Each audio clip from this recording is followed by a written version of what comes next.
Good day, everyone. This is a video explaining the different kinds of catapults as well as how to use them and what it is. What is our main goal for this video? Our main goal is to create an instructional video explaining the mechanics of flying birds. Bea is going to explain the mechanics of the game. Jamco is a startup gaming company. The CEO decided that the company should develop a game that all ages enjoy. At the same time, the game should be competitive with the current games in the market. The board decided to base the game in Angry Birds, but to improve the mechanics and provided a physical toy for the game. The new game is called Flying Birds, where the birds would be put inside the spoon of a catapult. After releasing the catapult, the bird should hit the target. The target is always 1 meter away from the robot. If the player was not able to release the catapult in a certain angle, the player loses a life. Each player has 3 lives and a chance to hit the target.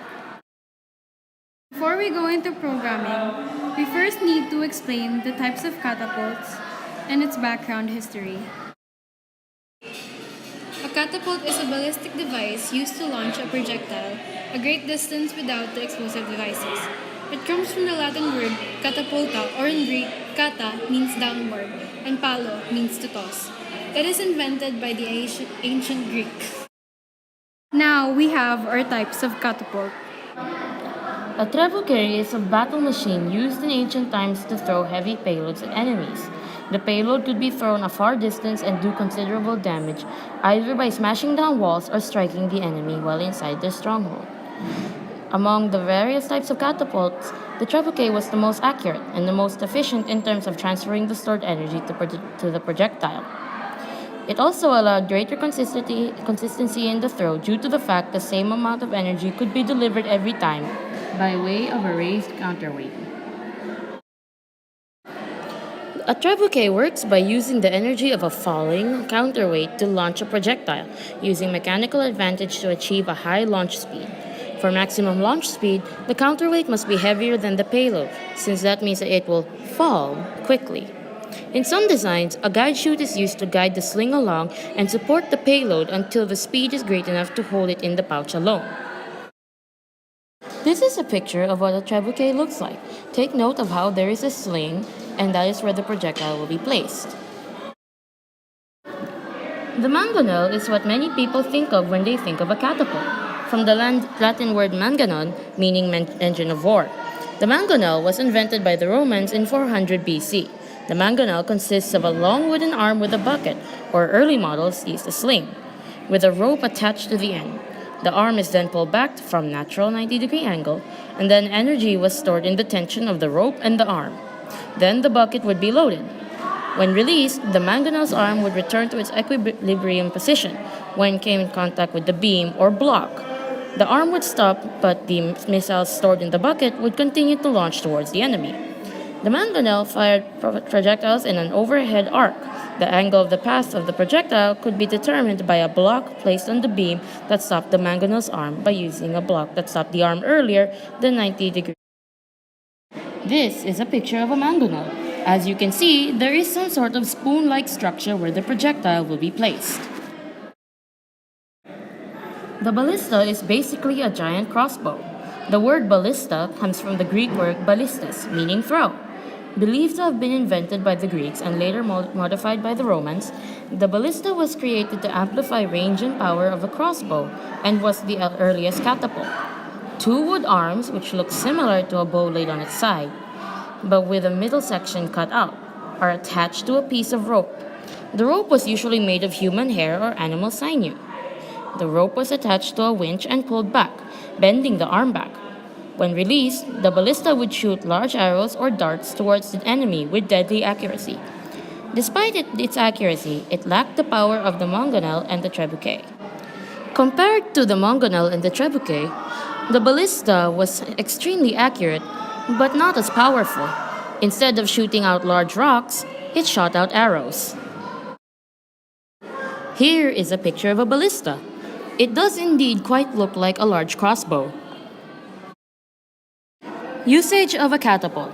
The last large scale military use of catapults was during the trench warfare of World War I. During the early stages of the war, catapults were used to throw hand grenades across no man's land into enemy trenches. They were eventually replaced by small mortars. Now for our methodologies and our building process. This is an example of the lever that we have made. It consists of beams, axles, and of course the motor that we are using. These are the levers that we have made.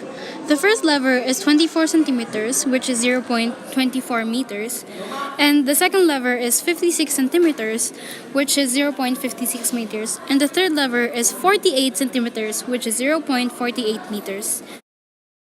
This is the top view of all the three levers that we have made. For the EV3 robot itself, we have decided that we will use three different motors for the three different levers. Now we have our programming. We started a program with a repeat forever. Then, if the color is black, move motor C 90 degrees, 50 power level. Then wait for 2 seconds and then move motor C for negative 90 degrees and 50 power level. But if it isn't color black, wait for 2 seconds and repeat the algorithm. This would be our flowchart. To start off, we first need to click the power button and find the file catapult1. If it is catapult1, press the button. Else, find catapult1. Second, we need to place any black object in front of the color sensor. If it isn't black, wait for 2 seconds, then place any black object in front of the color sensor again. If it is black, motor C moves 90 degrees, waits for 2 seconds, and moves again at negative 90 degrees.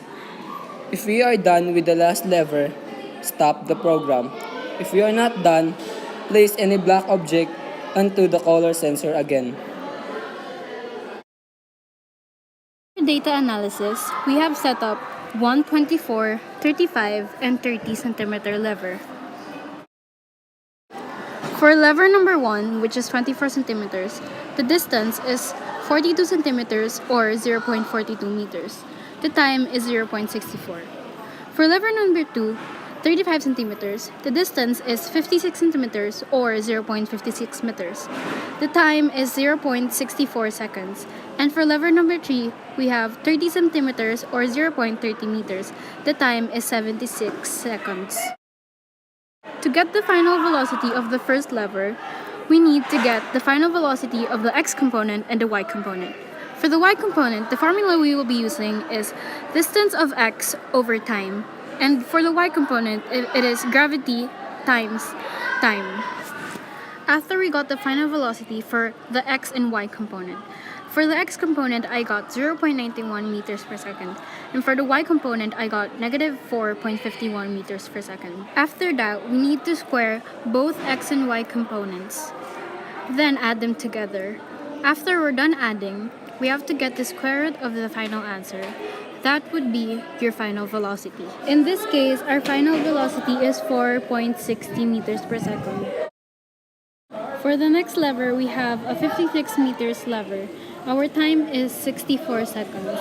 Again, we need to get the final velocity for the x component, so it is 0.56 meters divided by 0.64, which is equivalent to 0.875 meters per second. Now for the final velocity of the y component, it is negative 9.81 times 0.64, which is the time. So our final velocity for the y component is negative 6.27 meters per second. After that, we need to square both of the final velocities, add it together, and then get the square root. In this case, our final velocity is 6.34 meters per second. Now for our third lever, it is 48 centimeters, which is equivalent to 0.48 meters. For our final velocity of the x component, we need to divide 0.48 divided by 0.76, which would be 0.637 meters per second. That is our final velocity in the x component. For the y component, we have negative 9.81 times 0.76. The final velocity for the y component is negative 7.46 meters per second. Again, we take the square of both answers and add them together, then take the square root. In this case, again, our final velocity is 7.48 meters per second. Now, for our conclusion, I therefore conclude that for the velocity of lever 1, which is 4.60 meters per second, distance is 0.42 meters, and lever 2, we have 6.34 meters per second, which the distance is 0.56. Then we have lever 3, which is 7.48 meters per second, wherein the distance is 0.48 meters. These are the references that we used.